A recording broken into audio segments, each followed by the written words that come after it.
Bonjour à tous et bienvenue pour cette nouvelle vidéo. Je me retrouve avec Maxence Chabert qui va se présenter dans un instant, qui est un de nos clients de l'agence depuis combien d'années Ah, ça fait un petit moment. J'avais vu un mot de passe, on avait mis 2022. Ah oui, 2022, déjà qu'on travaille ensemble. Le but de la vidéo aujourd'hui, c'est assez simple, c'est que Maxence donne son retour d'expérience avec la collaboration avec Centurion, pour puisse un petit peu savoir les coulisses de qu'est-ce qu'on fait ensemble et à quoi ça ressemble, et un petit peu aussi les chiffres. Alors pour commencer, Maxence, est-ce que tu peux te présenter pour dire qui tu es et qu'est-ce que tu fais comme activité en ligne? Ouais, ça marche. Bah écoute, moi c'est Maxence Chabert, du coup je suis marchand de biens immobiliers, donc je fais de l'achat-revente immobilier. Je suis basé en France, dans le sud de la France, et voilà, je fais cette activité depuis quelques années, et en ligne du coup notamment via notre collaboration, je propose des accompagnements en fait pour des personnes qui souhaitent se lancer dans cette activité. Donc ouais, tu vends des accompagnements, coaching, formation, et tu as aussi le club. Ouais, c'est le club qui est un accompagnement global où on accompagne des personnes à se lancer dans cette activité, on peut s'associer avec elles, on les aide à financer les opérations, et l'idée c'était vraiment d'avoir mon activité d'achat-revente, mais aussi de croître cette activité par le biais du club. Donc ça fait un petit écosystème qu'on a créé. Donc tu as commencé à faire de l'achat-revente quand, et tu as commencé l'activité en ligne quand, mettons? Il y a 8 ans à peu près, la première opération d'achat-revente, c'est il y a 8 ans que je l'ai faite. Et en fait, j'ai commencé en ligne, mais sans vraiment commencer, c'était plus des demandes, tu vois, où tu essayais de bricoler un petit peu, il n'y avait rien de vraiment sérieux. Et après, on a commencé à collaborer un peu ensemble. Après, nous, on est partis à l'étranger. Donc, voilà, la conclusion, c'est que ça fait une bonne année, on va dire, qu'on travaille sérieusement ensemble. D'accord, bah, on a dit 2022. Ouais, 2022, mais tu vois, c'était des hauts et des bas aussi. Ouais, c'est vrai qu'on a commencé en 2022, mais après il y a eu des on-off sur les webinaires. Ouais, c'est ça, il y a eu des on-off parce que nous on partait à l'étranger, voilà, on avait d'autres activités, on avait plus de focus sur d'autres activités que celles en ligne. Donc on va dire que je n'étais pas vraiment sérieux et assidu. Toi tu l'étais, moi non. Et du coup, à chaque fois tu étais là, putain Max, il faut faire le webi et tout. Je suis là, non, je peux pas, j'ai pas le temps.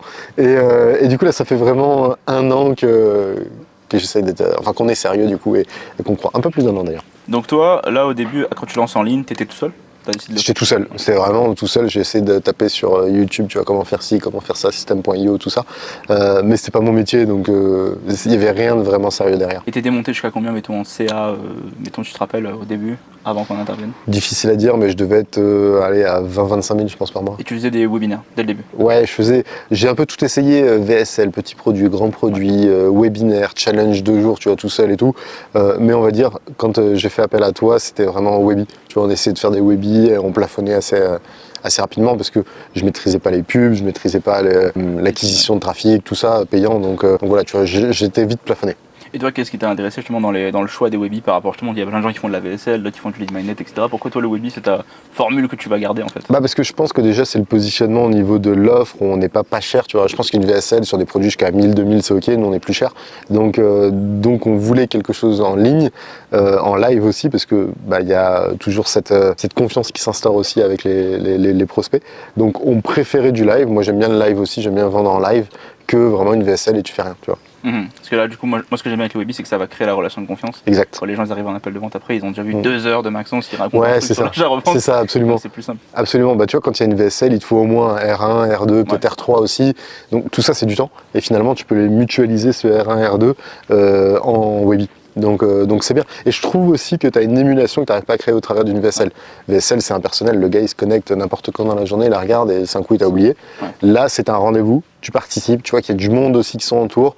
Il y a peut-être des personnes qui disent « Ah, ça y est, j'ai booké le call et tout, trop cool, j'ai trop envie. » Ou même des fois, on a des clients qui reviennent sur des webis et qui disent « Ah, ben, je fais déjà partie du club, c'est trop cool, tu vois. » Donc, c'est une émulation que tu trouves pas ailleurs, tu vois, sur des vidéos, des tunnels, upsell, downsell ou autre. Ouais, ce que j'ai retenu aussi des appels de vente avec les closers, c'est que eux, ils n'ont pas besoin de réexpliquer à chaque fois l'offre en entier, parce que les gens ont déjà été exposés, du coup ils demandent quoi, souvent le prix ou comment, est-ce que ça marche pour moi? Ouais, en gros, nous, ce qu'on propose, c'est une postulation, parce qu'on essaye, vu que c'est un accompagnement, de ne pas vendre des centaines de trucs, parce que ça sert à rien. Donc c'est vraiment, on a un appel de postulation, où dès qu'une personne prend l'appel, c'est plus pour voir si elle peut correspondre au club, si les prérequis sont là. Donc on va dire, on essaye d'inverser un petit peu les rôles, où ils postulent pour, et c'est pas on essaye de leur vendre, et c'est juste pour vraiment voir s'ils sont en adéquation avec ce qu'on leur propose. Et vous, logistiquement aussi, vous pouvez pas gérer 1000 personnes? Non, nous clairement pas, tu vois, on peut pas. Bah là on avait fait un événement samedi, on était 40, je pense que c'est le max, tu vois. C'est très bien, mais c'est le max. Donc c'est à dire que demain on peut pas faire rentrer 200 personnes, et c'est pas l'intérêt, si tu veux. Ok. Donc tu as commencé tout seul, tu as décidé de faire ça en webi. Qu'est-ce qui a fait que déjà, comment on s'est rencontrés? Moi je sais même plus. Par le biais de Flo, je pense. C'était Flo. Ouais. C'était Flo quand je venais au Canada. Ouais. On s'est rencontrés à ce moment-là. Ouais, c'était quand je venais au Canada, c'était Flo, on discutait, il m'avait un peu expliqué, après on est allé boire un verre aussi ensemble sur les rooftops, tu vois. Normal. Et du coup c'est là où tu m'as dit ouais, j'ai faké pour Flo et tout. Et du coup bah, tu vois Flo m'avait beaucoup parlé de toi, il m'a dit franchement appelle-le, c'est trop cool. On habitait pas très loin en plus à l'époque quand je suis au Canada, donc c'était bien. Et donc nous, aujourd'hui avec Centurion, c'est quoi le pic que tu as atteint en termes de CA? Tu m'as dit 25 000 € quand tu as commencé avant nous. Ouais c'est ça, 25 000 et c'était encaissé, hein, pas contracté mais encaissé, on était à plus de 120. Dans Plus un 120 mois. en encaissé en plus d'un mois avec nous au webinaire. Ouais. Aujourd'hui, sur quelle partie on t'aide? Comment est-ce que tu vois la collaboration avec nous par rapport à ce que tu faisais avant? Bah, l'avantage, c'est que tout ce qui est création de pub, penser les scripts, acquisition de trafic payant, tout ça, bah, c'est vous qui gérez tous les tunnels, les pages, tout le setup. En fait, tu as Go High Level, tout le setup avec les closers, tout ça. Donc, on va dire que tu es un peu un noyau où on va venir brancher les commerciaux. Moi, je viens aussi, et tu vois, tout le monde vient se brancher là. Donc, c'est bien parce que ça crée vraiment un noyau solide où nous, on a juste à se plugger.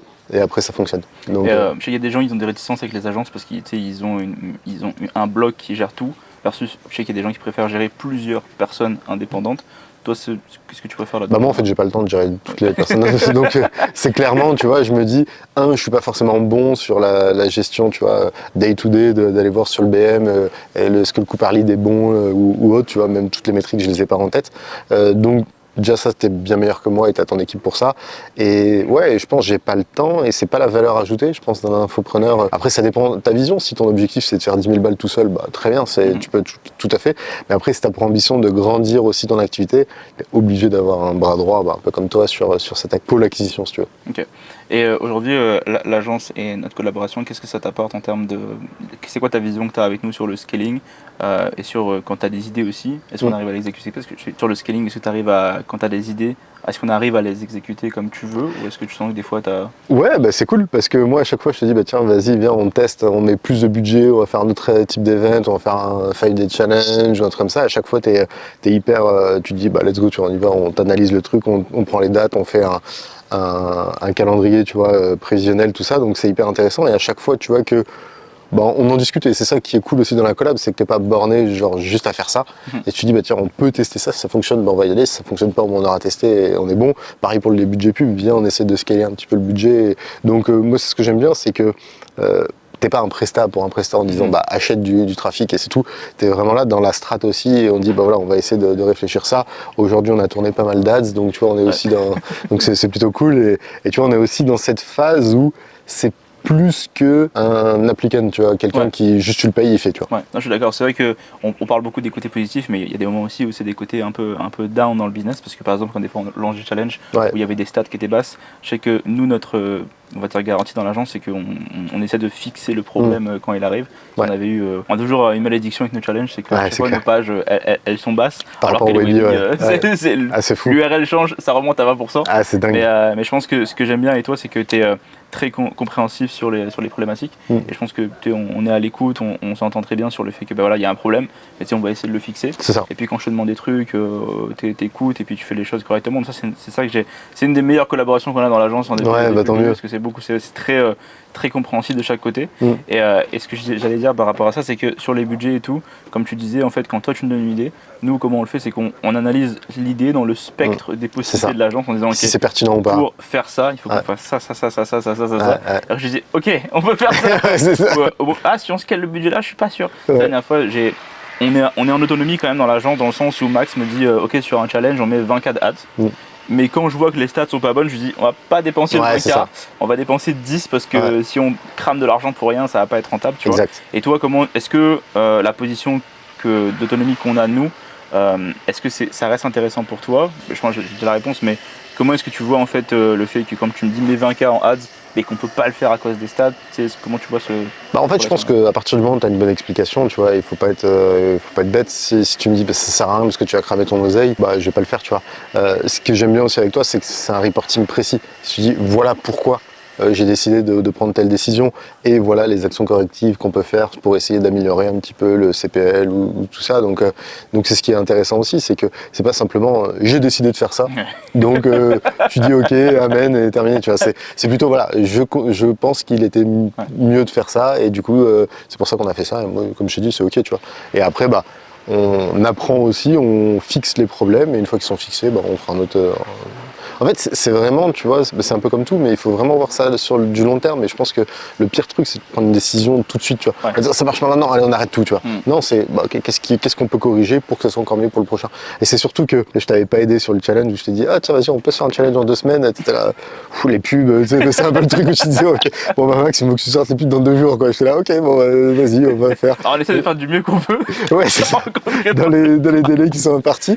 Mais du coup, non, c'est ce qui est cool. Et voilà, après, comme je te l'avais dit, on essaye. L'idée, c'est ce que j'aime bien, c'est on va en faire un premier, on va tester, on aura un feedback constructif. Et voilà ce qui est bien, voilà ce qu'on peut améliorer, voilà ce qu'on va faire pour le prochain. Un peu comme aujourd'hui, tu vois, on a tourné d'autres choses. On a beaucoup plus le temps maintenant, on a plus d'1 mois, donc ça va. Mais voilà, après, c'est un peu cet esprit. Donc, je te laisse beaucoup d'autonomie parce que je sais que c'est cohérent et réfléchi comme décision. L'avantage, là, on se fait cette vidéo-là, on est en France en ce moment. Moi, j'habite au Canada, mais on est venu parce que je devais venir en France et puis on a décidé. C'est vrai qu'on se voit nous dans des endroits à chaque fois. Improbable. On s'est vu à Rome, Provence. Ah, c'est cool, hein, moi je suis chaud. Je sais pas où sera la prochaine destination. On avait dit la Grèce la dernière fois, mais bon, on s'est retrouvés je pense qu'on va en France. Il faudra qu'on y aille un de ces quatre. Et donc, au-delà de l'aspect business, qu'est-ce que ça a changé pour toi de travailler avec l'agence au niveau peut-être perso et tout? Bah, moi, ce que j'aime bien, c'est que ça me fait gagner beaucoup de temps en fait. Beaucoup de temps, soit pour développer d'autres activités, soit pour moi et ma famille, tu vois, donc c'est hyper important. Et de toute façon, c'est un peu le cœur de la délégation. À partir du moment où tu trouves une bonne personne, tu délègues, ça t'achète du temps, quoi, et des résultats qui sont meilleurs. Donc pour moi, il n'y a pas de sujet, et je te recommande aussi à beaucoup de personnes, tu vois, parce que je me dis, bah ouais, mais c'est logique en fait. Alors oui, on va te payer, mais en fait, c'est un invest. Donc tu investis, tu as un retour sur investissement. C'est comme tu mets 1 euro en pub, bah, tu vas en gagner 2, bon, bah t'es content. Donc autant en mettre 10, et comme ça, t'en gagnes 20, tu vois, c'est un peu pareil. Et je pense que toi, il faut voir Brice comme un business manager où tu mets 1 euro, tu gagnes 2, tu vois. C'est un peu cet esprit où bah, finalement, bah, oui, je paye une prestation, mais c'est normal. Et je vois aussi derrière qu'il y a une équipe et finalement, comme je dis, ça me fait gagner beaucoup de temps. Et c'est plus qualitatif. Dernière question, du coup, toi, ton business principal, c'est pas le business en ligne? Non. C'est un business physique. Oui. Et ça, c'est vrai que pour toi, j'ai remarqué que par rapport à mes autres clients, des fois, leur business principal, c'est business en ligne. Tes types de réactions sont différents, ton analyse est différente parce que, par exemple, pour dire la vérité, mardi, Webinar Jam a crash. On va changer le logiciel. Il a crash et du coup, on était en mode, bon, bah, c'est pas grave, on change pour Zoom. C'est ok, ouais, c'est pas grave. Toi, c'est pas ton business principal. Et ça, c'est intéressant parce que du coup, quelqu'un qui aurait été son business principal, ça aurait été la fin du monde et ça aurait été une catastrophe. Et du coup, il y aurait eu des décisions différentes qui s'est prises. Toi, tu as le recul nécessaire pour ça. Comment tu vois en fait ce fait d'avoir justement ce recul sur ton business en ligne? Comment est-ce que tu sens que ça a un impact? Bah, déjà, je pense que le fait d'avoir des business physiques, tu as déjà une vision plus long terme qu'un business en ligne. Où des fois, c'est très opportuniste, ceux qui rentrent dans le business en ligne. Et du coup, bah, c'est ce qui fait que tu as des réactions très court-termistes aussi. Et nous, c'est plutôt, c'est pas grave, on a payé les leads, ils sont au chaud, on va relancer un challenge dans quelques semaines, on va peut-être en récupérer, on sera rentable, tu vois.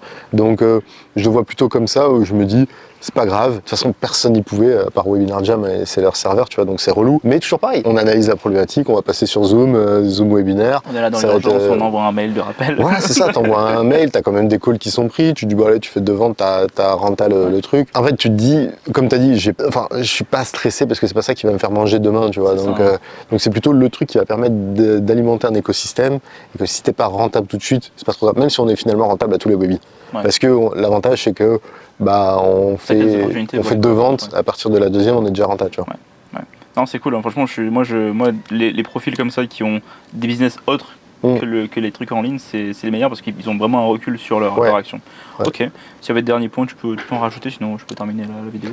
Non, bah franchement, moi, faites confiance à Brice, moi ça fait des années qu'on se connaît et vraiment sérieusement, de ma part d'ailleurs, on travaille depuis une bonne année. Alors là, on a une évolution qui est assez intéressante et aussi une qualité des prospects, tu vois, parce que ça, au-delà de combien tu vends, c'est avec qui tu vends et des fois, t'es content, nous on est content de travailler avec nos clients et les clients sont contents de travailler avec nous et du coup, ça, je pense que ça vient aussi beaucoup sur le discours commercial, sur le ciblage, sur tout ça. Donc finalement, c'est l'argent, mais pas que, et c'est une collaboration globale et en plus à chaque fois qu'on se voit on se prend plaisir à bosser ensemble, donc let's go, n'hésitez pas. En tout cas, merci beaucoup Maxence. Merci à toi. Ça fait plaisir. Et nous on retourne tourner des publicités cet après-midi. Ouais, beaucoup. Ciao tout. Ciao.